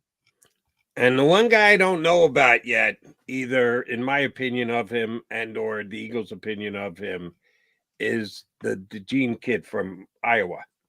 Because I've had someone tell me he is unquestionably the best safety in this draft. And he didn't play safety. He played corner. Yeah. But he projects as a safety. He's got a safety build. They used him some at safety. They're moving around. But he played more corner than anything else. And the fact that a NFL team could draft him at either of the two positions, I that's a good thing. I'm never going to say that flexibility is a bad thing, but flexibility is also an indecisive thing. And I would hope that the Eagles or whoever drafted him comes out and says the day that they're drafting him, we're drafting him as a corner. We're not drafting him as a safety. He's a corner he's going to be playing corner for us, or he's a safety. No, he's listed on the NFL draft, whatever they put out that he's no. He's going to be our safety. He's going to play safety for us. Because someone gave me such a strong opinion on how good he could be at safety, that does kind of dissuade me from saying, all right, it's the top four, and then DeJean's a drop off thereafter. I was told the kid is going to be the number one safety in this draft. And if you get the number one safety in this draft at number 22, or if you trade down, maybe the Eagles would, like we just said, Howie will trade down too. More often trade up, but he trade back down and get a kid like him and just plug him in at safety. That might not be a bad move either, John. Yeah, I mean, I kind of, and you said it's not a bad thing to be versatile. I agree with that from the standpoint of just in general football sense, but in the draft, it can be a bad thing. Yep. Because I do think that the Eagles want a corner, and they want a legit corner. But, oh, by the way, they need safety too? They do need a safety, but it also, we know with Howie, it comes down to valuation as well. And they're not going to have the same valuation on a pure corner as a player they think is going to be a safety. Now, you and I argued last year, Kyle Hamilton. 2 years ago. Yeah, 2 years ago, sorry. Yeah, we both loved him. We were both right. We can both spike the football on that. Mm-hmm. Although, if the Eagles drafted him, I don't know if he'd be Kyle Hamilton in this defense. I would hope they have enough sense to utilize him correctly, but certainly wouldn't have been the same player if they played the same defense as he is in Baltimore right now. So all of this stuff factors into it. But yeah, I mean, I that's why I kind of don't even bring up Cooper DeJean, because I've heard the same things as you. He might be a corner, might be a safety. I don't think the Eagles would be looking for that. I think they'll be looking for the pure outside corner, or whom they think is the pure outside corner. I need a safety. They more so. You and I talked earlier in the show about we would not be surprised if the Eagles, my buddy Ruben Frank for NBC Sports Philly and also WIP, has been kind of outspoken about this, both in his column and we had him on as a guest on WIP over the weekend. Bradbury's not coming back. Bradbury's got to go. They can't keep Bradbury. Bradbury had the most disastrous fall off the cliff season you can remember for Philadelphia Eagles. To be fair, he did. He did. But you and I are both of the mindset, they might just keep him around and give him a shot to show that he can play. And I think it depends on are they able to get a corner in the draft or free agent. Look, if they draft a corner with the first pick, he's done. Yeah. Right. But if they're not able to, and they got to go with, as we just talked about, not as many corners as tackles. If they're not able to get the corner they want, and they can't get one on free agency they're comfortable with, there's not a lot of great ones other than Snead, and he's too expensive, and you don't want to give up draft capital on top of it. They might be forced this. So that's where I'm kind of with Bradbury. It's wait and see. You got to wait till June 1st anyway, so you might as well wait and see. The money kind of dictates terms here. So you and I are on the same page there. But if they get the chance and get the guy that they want at number 22 or number 18, if Howard's got to move up to 4 slots to get him, I think that'll be the end of the James Bradbury era here in Philadelphia. But if all 4 corners are gone by 22 and Howie can't move up, I'm telling you, DeGene is a possibility.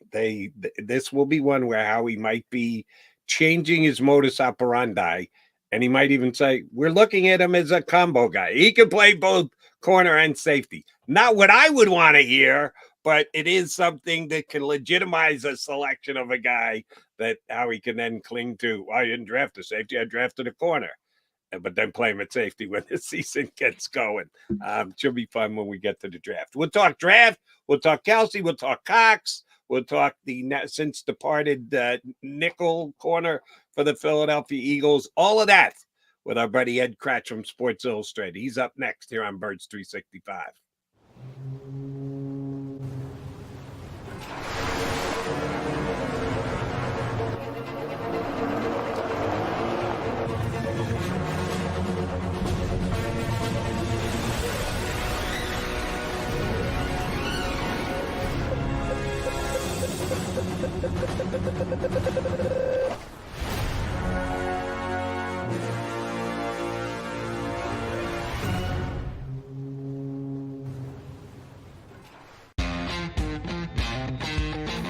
Go for the pulls and the pools. Go for the oohs and the ahs. Go for the bubbles and the bubbly. Go for the story and the stories. Go for the win. Go to Ocean Casino Resort. Book your trip at theoceanac.com. Philadelphia fans, we're cut from a different cloth. Born into a brotherhood and bonded to our team for life. We believe anything is possible because we've witnessed the impossible. While we may be from different neighborhoods, come Sunday, we are one, and we will be heard.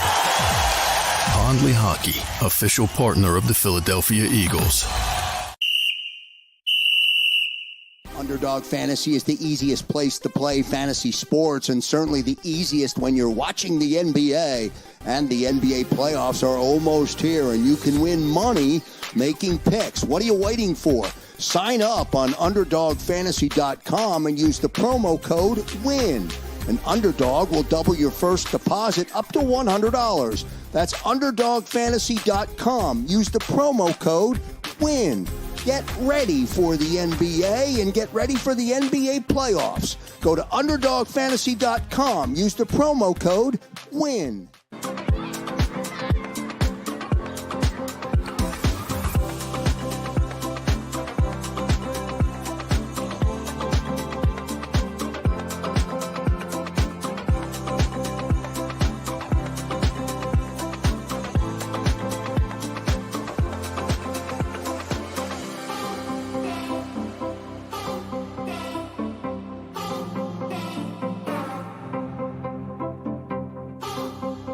Go for the win. Go to Ocean Casino Resort. Book your trip at theoceanac.com. EAGLES. Eagles.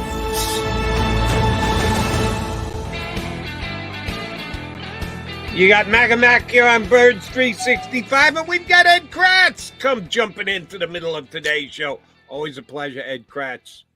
When was the last time you watched a wrestling match? Let's see. Probably last weekend, Saturday night, and I'll be watching more this weekend when I go to Hershey to watch our boys compete in the state championship. Yeah. Oh, you're in the state? Yeah. State Yeah, champ. individual states. We're not talking WrestleMania. We're talking state championship at the Giant Center in Hershey. High school. Correct? Yeah. Yeah, got six guys that qualified individually for the tournament. The Giant Center. Is that where Wilt got his 100 at the Giant Center in Hershey? No, it wasn't open then. Because you've had such success educating the youth and coaching the youth, Ed, does Nick Sirianni call you up and for some tips about how to get connection, accountability? What are we talking? Connect. Do the 5 for me, Ed. I'm stumbling. Why you really put me on the spot here? Connection, accountability, competition, compete, accountability, football IQ. Yeah, that's 4. Yeah. I don't know. That's He'd be wise though to give our coaching staff a call. We have some good ones. Teaching these guys how to wrestle, including a former runner-up in the NCAA championship from Lehigh nice. Back in 2017. A fantastic coach. Yeah. Penn State is a dominant college wrestling program. Dominance. Yeah. Dominance. Sure is. Big Tens are this weekend too. But we didn't talk. We're not here to talk wrestling. I could talk wrestling. I apologize. Got us off on a tangent there. Yeah. Instead, what is Fletcher Cox wrestling with right now? See how I work wrestling back into the conversation. Well done, Jody. The decision he has to make as to whether he wants to be an Eagle, wants to play elsewhere, or wants to go on with the rest of his life. Well, listen, that's a hard act to follow if he were to retire, to follow up Jason Kelce's farewell speech. I mean, I'm not sure Fletcher would. That is tough, man.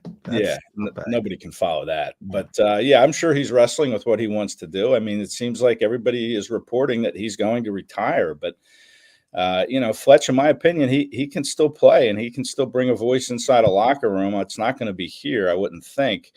But will some team give him a 1-year deal to come in at the same price as the Eagles paid last year, $10 million?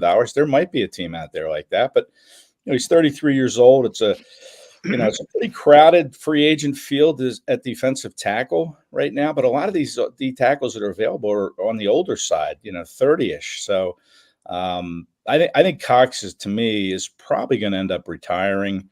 And listen, he could be one of these guys, one of these November signings if he's able to stay in shape and keep his body physically sound. He could be like a Ndamukong Suh or a Linval Joseph and sign with a team in November and play 8 games and give a team. What I would do. I said Scott Grayson. We had Scott on earlier. He said the same thing. I agree. Fletcher Cox doesn't want to go through training camp. Come on, why bother? I think that would be a perfect scenario. Now, the one thing Howie spoke, I was surprised when he talked out at the combine, Ed. It was obvious with Kelce, but it kind of intimated that Fletcher would either play for the Eagles or nobody else because he wants to finish his career with one team. If that's the case, I mean, he sees the writing on the wall. You don't draft a kid in the first round and then draft another kid in the first round. And the year before that, you drafted somebody in the 3rd round. Fletcher looks to his left in that locker room and sees Jalen Carter and Jordan Davis and Milton Williams. That's why Jordan Davis kind of talked about him in the past tense in clean-out day, right? Yeah. He knows. He knows the reality of this league. I don't think we're going to hear from Cox on retirement. I think it's going to be just like we said. He's going to be around in November if he keeps his body in shape and is still willing to play. I don't think he's going to retire. I just said I think he was, but now that I'm thinking about this, I don't think he will because I think he'll try to keep himself available for a November push. And listen, what's to keep Kelce from possibly doing that if he were to stay in shape? Kelce. Oh, you're not going down the Groach Road too, are you? We haven't No, seen Is the that last Brooks Road? tape. No, Yeah, no. yeah, Listen, Brooks. I'm just saying. It just came to me like we're talking about Cox doing it, and now what would keep Kelce? I think Jason's done. He's already I do too. jumping through flaming tables. Yeah. Yeah, I think. Yeah, I think Kelsey's done too. I mean, that was a heck of a speech. I don't think he would turn around, do a U-turn, and come back to play. But I'm just saying, this seems to be the trend now with these older players that they're going to wait until November and take a look at the landscape and see what's out there. And maybe if they're still in shape, they'll come back and play. Kelce, I don't think will do it. Cox very well could. Ed, that speech was so epic. You can't go back on that. You can't do that again. No. You can't. You just convinced me. He's completely retired. I buy the general concept of kind of like sorry, not sorry, retired, not retired. Yeah, you can do it. Fletcher could retire tomorrow and then in November go, I'm not retired. I stayed in shape. If someone wants to put in the call, I can still jump back into the fray for somebody. I think that is a possibility for Mr. Cox. So it's going to leave everybody at bay. We're also, maybe this week. The Eagles, do we agree that the Eagles have to proceed as if Fletcher Cox is not going to be here this year? Oh, I absolutely think that's the way they'll proceed. How he kind of alluded at the combine, and he alluded to a lot of things. John, you mentioned, the Cox will come back if he's going to play anywhere. It's here. He also said James Bradbury is in our plans. He's under contract. Yeah, he's under contract. He's still in our plans. But he also, said that would they look at a position like D tackle because they have so many young guys and they have taken one in the first round back-to-back years. He said probably not. But that could be a red herring. Maybe he's fallen in love with this Braden Fisk. That's as close as Howie ever does to saying, look, we just drafted a defensive tackle, just what I said, in the first round, third round. We're not taking a defensive tackle. But, if somebody falls, if somebody they think is a phenomenal player and the valuation is – but they also like Marlon Tuipulotu. Nobody talks about Marlon. Yeah. I mean, the one position on defense they don't need is defensive tackle. They need everything else. They really need an edge rusher if Haason Reddick goes somewhere. And I think that's the direction they probably go in the draft. Yeah. I'd keep an eye on Chop Robinson from Penn State. Chop, that's I was at 22. If I they stay, I don't love that pick. I don't love that pick. No. He's a great athlete. I think he's one of those combine warriors. Yeah, he looked great at the combine. It's not fair, but that's Penn State's reputation. Now, Micah Parsons kind of blows it up because Micah's a hell of a football player, but Penn State has all these guys. If they were running an Olympic track team or an Olympic, some kind of track and field, they're phenomenal. But I don't know. They're always, something about I Chop Robinson scares me at 22. Same here. But it is a position of need, right? I mean, those guys go quick. I mean, that UCLA kid's out there, but he retired at one point in his career because of concussions, like Jalen Phillips did when he came out. But that's another thing. If you want an edge rusher, you better act quickly because they're going to be gone. Right, the top guys. Dallas Turner's going to be top 10, maybe. Then you have Jared Verse. That's Jody's guy. I love Jared Verse. He's going to be gone early. And then Latu from UCLA. He's probably not going to make it to 22. So then you're down to Chop, and that's it. Is there anybody else, Jody? Not in worthy in the first round. No. You already ticked off the guys that are going to be there. So you're right. I think they may have to move up to take him if that's the decision they make. All right, here's the decision for Howie Roseman that he doesn't have to make today, but I'm going to make you Howie Roseman for the day, Ed Kracz. So you do have to make the decision today. Is the Eagles starting inside corner, nickel back, on their roster right now for the majority for opening day? Their opening day nickel corner, is he on the roster right now, or is he still to be acquired via the draft or signing? Yeah, I don't know who it would be at this point. So I'm going to say no, he is not on the roster at this point. You got everybody else. I got Isaiah Rodgers. I think they made that move specifically for him to be able to replace Avonte Maddox if Maddox was done, and we now know Maddox is done. Yeah, I mean, but listen, there's some red flags that need to be,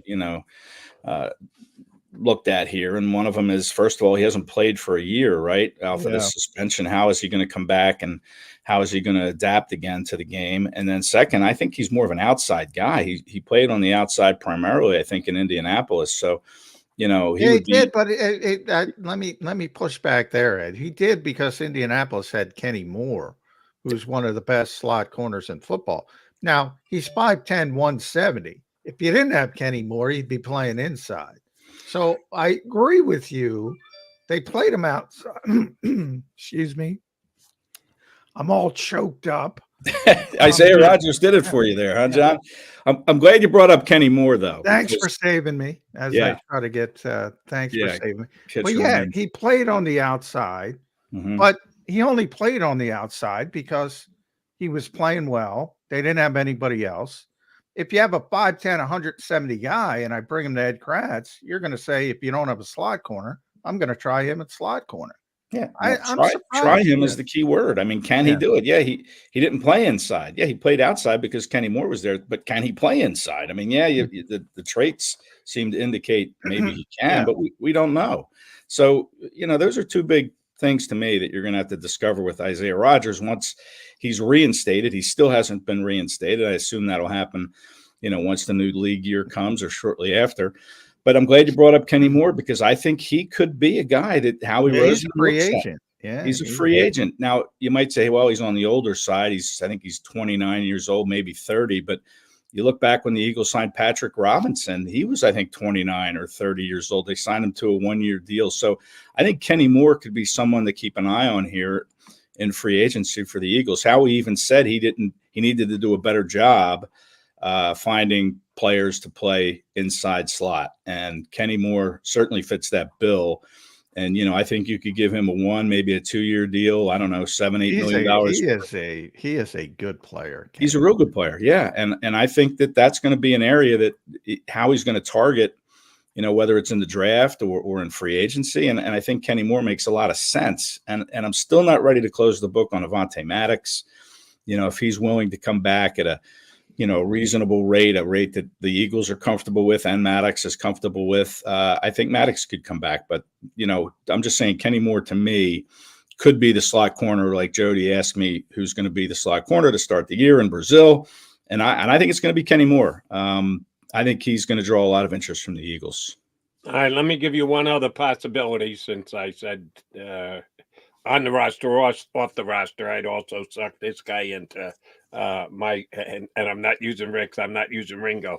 The only one I'm going to potentially use is, can Zach Mack get back and be a factor in the slot for the Eagles? This particular show happens to like a Mack. So if Zach Mack can come back and flash, or is he just this is a long shot at best for Zach Mack? Well, he's coming off the ACL, right? So we'll see how Achilles. quickly. Achilles, right? Achilles. Sorry, that's a tough injury to come back from, right? I mean, I know it is. So he's young. What is he? 28, maybe now? 27? I'm not. No, he's younger than that. Yeah, he's younger than that even. Yeah, I have to look up. But well, he's still young. Yeah, he could be a guy in the mix for sure. Is he ready to step into a starting role after tearing an Achilles last year? I wouldn't count on that if I'm the Eagles. Certainly he'll be in the mix, and he'll be right out there in special teams again, helping that unit. He's a good 25. He's 25. 25. Wow. Okay. So he could certainly be in the mix. But again, I think he's gonna plaster that position based on what happened last year when they lost so many guys, and he's gonna bring some guys in that can do it. And certainly Zach Mack, I forgot about him, to be honest. I mean, he's coming back, and he got hurt in Baltimore. He's from Baltimore. He got hurt in Baltimore. That's in the preseason. That's a tough blow. And that really started. I think people forget they used like 8 bodies in the slot, Ed, last year when Avonte Maddox got down. But it really went down. But it really started in the preseason when Zach went down because he was scheduled to be the backup. Right. So you're already down to the 3rd string. It was a disaster. So, Howie better get that right and better get more of a concrete plan. And maybe Kenny Moore's it. Here's another name. What about C.J. Gardner-Johnson? He played some slot when he was here. Played it well, too. Yeah, I mean, he's a playmaker, right? 7 interceptions, and what did he play? 13 games that year, 12 games. Led the NFL. That was the funniest stat. What did Dak Prescott and C.J. Gardner-Johnson have in common that year? They both led the NFL in interceptions, and I forget. Anyway, I forget it. But CJ missed 5 games and led the NFL in interceptions when he was here. And the Eagles really missed that playmaking ability. Absolutely. They need somebody who can make plays in the secondary. And he gives you that position versatility, right? I mean, he's a guy that you can throw into the slot if you're not playing him at safety, right? So, he could be when Howie says, hey, I want to bring in more slot corners. I don't want to have happen this year what happened last year. And chances are it won't. I mean, I think that's a kind of a one-off type of situation where you lose that many bodies at one position. But, CJ brings that flexibility that, hey, we can throw him in the slot if we need to. So now, I will say this. CJ is high maintenance guy. Let's be nice. He got his car stolen here. He often bandied back and forth with the fans. He didn't love the fans when he left. Does he want to come back to Philadelphia? Yeah, good question. I mean, listen, I think he's the kind of guy that just lets stuff go. I don't think he's going to hold any grudges. I think in the moment, CJ's pretty, steal my car. I'm holding a grudge. Maybe. I mean, that could happen anywhere. Let's face it. That's true. So I don't know. I don't think he would hold grudges. Here's my guess on DJ. Who's going to pay me the most money? Well, he'll work through everything else. If the Eagles give him the best offer, he'll go out and get another. Well, yeah, he's never made big money because that was the whole thing last year. He's not going to get big money again this year. No. You missed the whole season, buddy. You're not getting paid. No, but he got paid the best that he could from the Lions on a 1-year make good deal. He's going to go down the same road again. Whoever pays him the most money. I already got CJ spots. Tennessee Titans with Denard Wilson, Ed Kracz. That's a possibility. Defensive coordinator. That's a perfect fit. Yeah. If the Titans are willing to pay him, like Jody said, he's going to be the hired mercenary. He's going to go to doesn't matter who pays him the money, whoever pays him, he's going to go to, even if it's,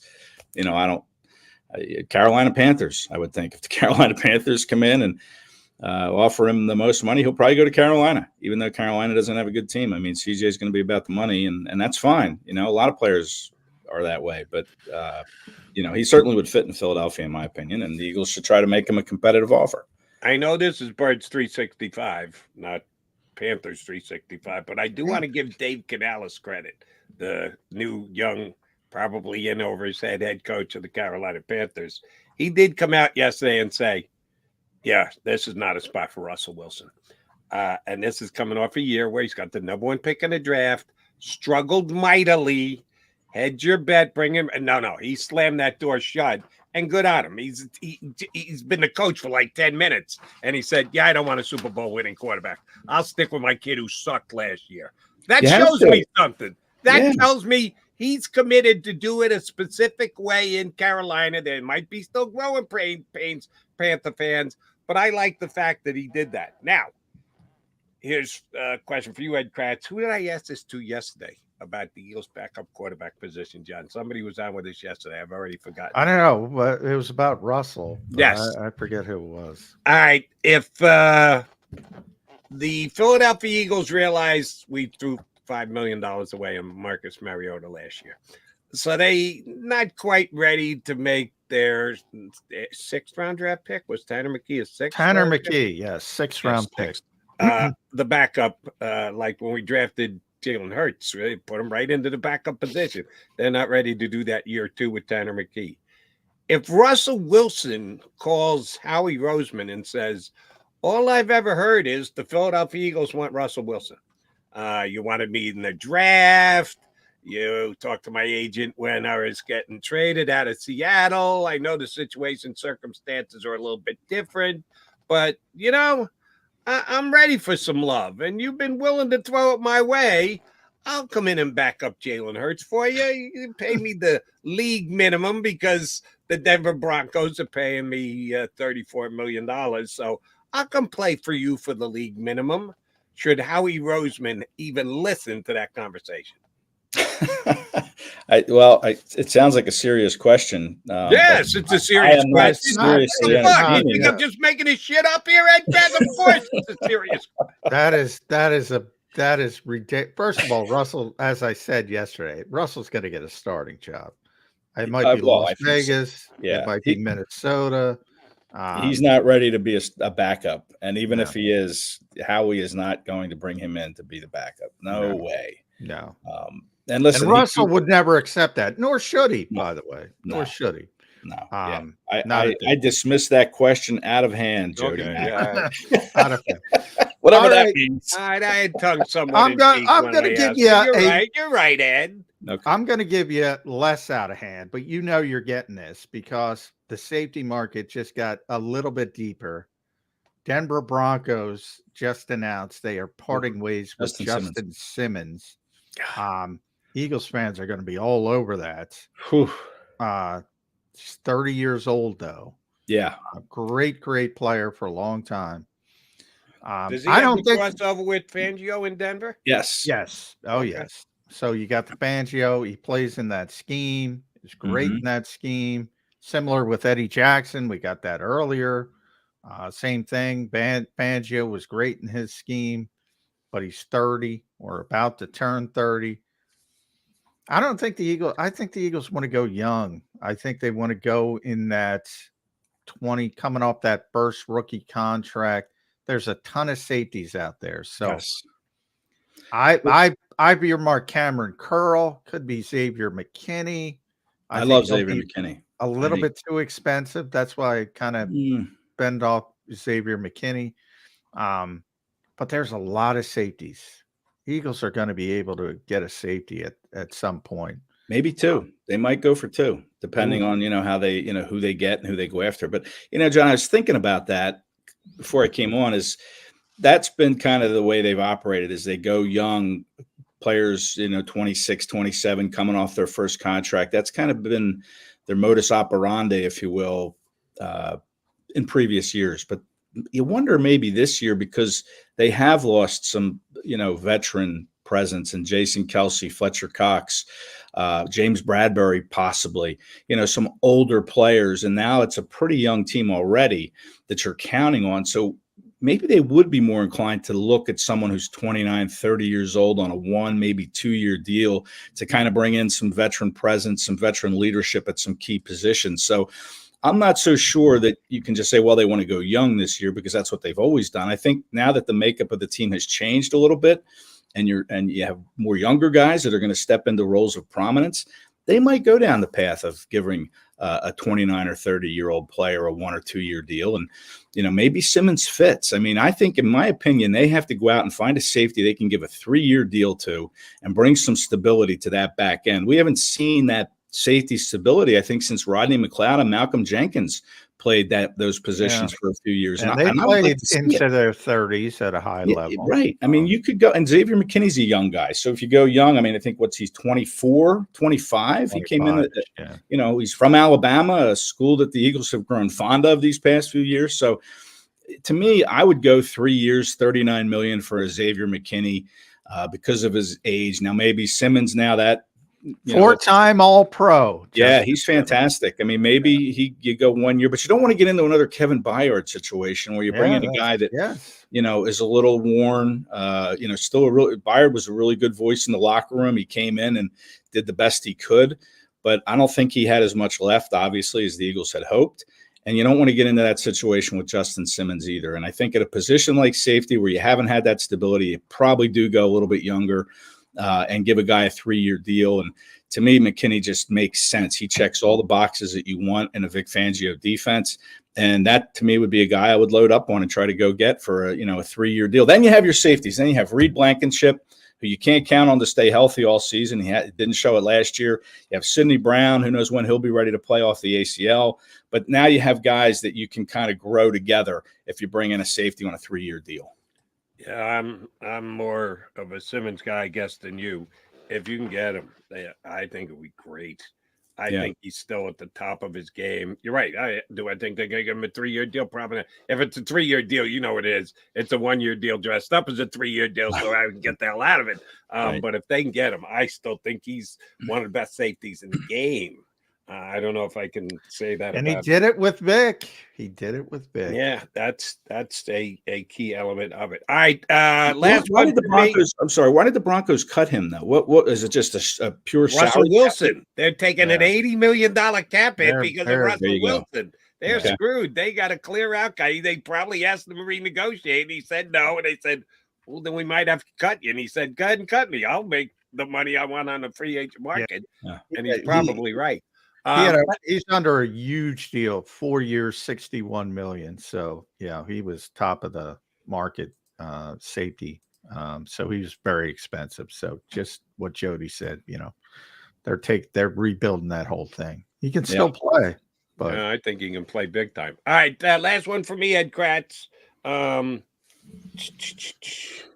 I forget what it was. Now I was thinking about Justin Simmons, and you made me forget the Justin Simmons throwing us all off. He did. Yeah. Oh, here it is. I know what it is. Yay or nay? This is a yes or no question, Ed Kracz. Will Zach Ertz catch a touchdown pass against the Philadelphia Eagles this year? Yes. Ooh. I will set the over-under at. Ooh, at a half. It's over under a half. You're going over. I'm going over for sure. Yeah, he's going to come back, and listen, he's back with Kingsbury. He used him a lot in Arizona when they were together, and I think Zach still has some left in the tank. And I think yes, they played twice this year, and I say Ertz will have a lot of Philadelphia connection down in Washington now with Josh Harris, Zach Ertz, Brian Johnson. It's going to be more interesting playing the Commanders this year. Yeah, Zach Ertz certainly makes things more interesting. I don't care about Josh Harris or Brian Johnson. But you don't care about Josh Harris? Nah, I mean, he's not on the field. I'm going to see what happens on the field with some of these Philadelphia connections. And Ertz is a guy that's been on the field. And maybe, you mentioned Cameron Curl, maybe Cameron Curl will play against his former mates. And I'll set the over-under at a half of an interception if Curl is on the Eagles when he plays his former mates. And I'll take the over on that too. All right. Cameron Curl, playmaker. Yep. If Cameron Curl gets an interception against the Commanders this year, I think he'll do so in a Giant uniform, because they're going to need a new safety because Xavier McKinney's walking out of there too. Musical chairs of the safeties here in the NFC. Good point. Eddie K, good stuff. Good luck with your big match up there in Hershey. I expect 6 individual titles, Ed. Nothing. Not going to happen, but listen, top 8 medal in each weight class. So I think we could have. I shoot for the stars. Why not? Now wait a minute. If your top 8 get your medal, you got bronze, silver, gold. What? Are we down to plutonium? What kind of medal do you get if you finish? Plutonium's pretty hot on the dark webs, if you will. I guess I would think so. I don't think it's going to be. Ed's trying to get nuclear weapons on the dark web. Isn't that what plutonium is? Isn't that what Barry said? I grabbed something off the chart. I'm not real familiar with my periodic charts. Copper ore. Do you want me to go aluminum, down other tin? Aluminum, tin. The tin medal. Tin man gets 7th place, gets you tin. Well, good luck getting your tin this weekend, Eddie. All right. Thanks, guys. Appreciate it. I appreciate it. SI Zone and Johnny Max, running mate at Sports Illustrated. Ed Kracz here with us on Birds 365. All right, coming back. You know what we're going to do. Put a bow on the show here on Birds 365.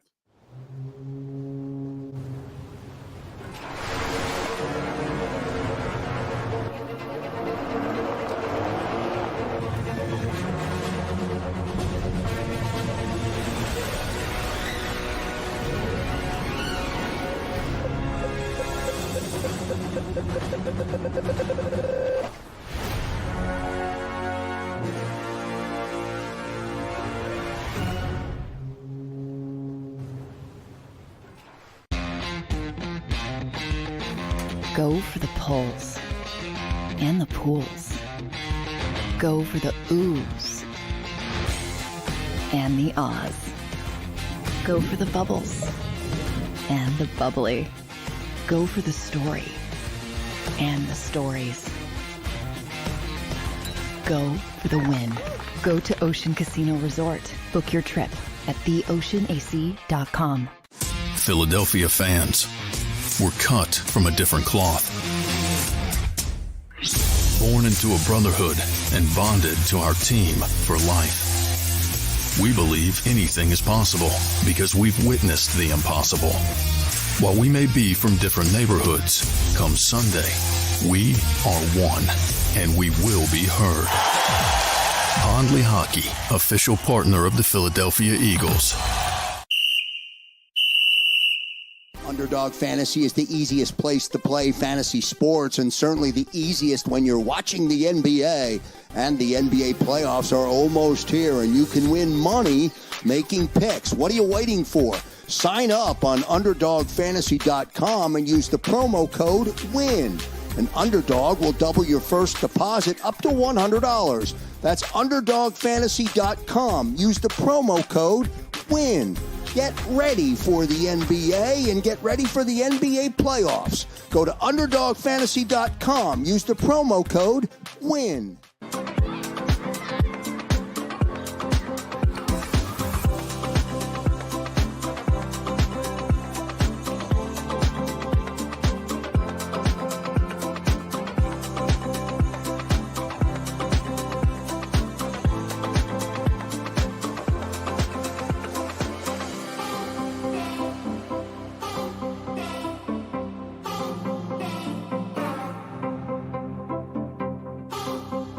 Go for the win. Go to Ocean Casino Resort. Book your trip at theoceanac.com. EAGLES. Eagles.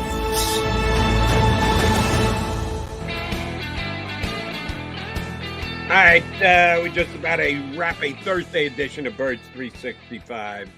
And you know what we're going to do? We'll answer a question from one of our streamers. We don't do this very often, but I thought it was a good one, and it played into everything we were talking about today. It was a question specifically for you, John. Which is a more realistic name, Queen or McKinney? That would be Patrick or Xavier, linebacker or safety, both outstanding players right in the top of their prime that are going to be expensive, and like Eagles are going to jump in and be uber aggressive. What do you call it? A splashy signing? Yeah, somewhat splashy. Somewhat. That would be absolutely splashy if they got either McKinney or Patrick Queen done by Monday to become official by Wednesday. You know how big a Patrick Queen guy. I tried to talk the Eagles into trading for Patrick Queen all preseason long. Now, he never got moved, so my assumption is Baltimore decided he's not on the market. Everyone assumed that was the case because they didn't pick up the fifth-year option, which they could have. They only had Patrick Queen for 4 years. They could have locked in 5, and he did get all the way to free agency. But he played great this year. McKinney had a phenomenal year. If you're talking paying him top of the market for that position, which you do think is more likely, Queen or McKinney? Yeah, McKinney. Queen, no shot. No shot. And not because he's not a good player, because he's going to make a lot of money at a position they don't want to pay money at. So safety, I know people say they haven't paid safeties, but they tried. They don't try to pay linebackers. That was a while ago, but they paid Malcolm. They paid Malcolm. They tried to sign Marcus Williams. I say all the time in free agency, and it got a little bit too expensive, but they were willing to go over $10 million for him, and that was a couple of years ago. So they've tried in the past. McQueen, I was just looking at Brad Spielberger's 4 years, $18 million a year. Yeah. No shot. Zero. None. Probably not. But so McKinney, dream if you're an Eagle fan. Between those two, definitely McKinney. By the way, I bring up Brad because Brad answered me as far as Jason Kelce. What we've seen teams do in retirement situations is drop the salary down to the minimum and then carry the player through June 1st. So they'll just carry him through June 1st. It won't be post June 1st designation or anything like that. So shouldn't count against their two post June 1st designations. So yeah, we'll see what happens with Avonte Maddox. They could get a little bit more savings if they if they designate him post June 1st. But again, you have to wait till June 2nd. So it's not really that free agencies. a trickle at that point. So it's not like you're getting the money right away. Right. But the key to June 1st is spread it out over 2 years. Yeah. You do it now, you're taking all the hit this year. If you do wait till June 1st, you're in a less advantageous position to use the money you save, but then you also save it over 2 years, which is a plus. If you want to go down that route. All right. Good show today, partner. I say we do it again tomorrow. You in? Yeah. One more this week. Let's do it. Mac and Mac coming back for a Football Friday in 2 and 2. You've been listening to Birds 365, the destination for the passionate Eagles football fan who bleeds green. If it's Eagles football, we're talking about it. Debate, inside the locker room, and guests that are some of the greatest football minds from around the region. We hope you enjoyed the show. We know we had a blast. Make sure to like, comment, and subscribe, and we'll be back soon. But in the meantime, hook up with us on social media at JAKIB Sports. See you next time on Birds 365.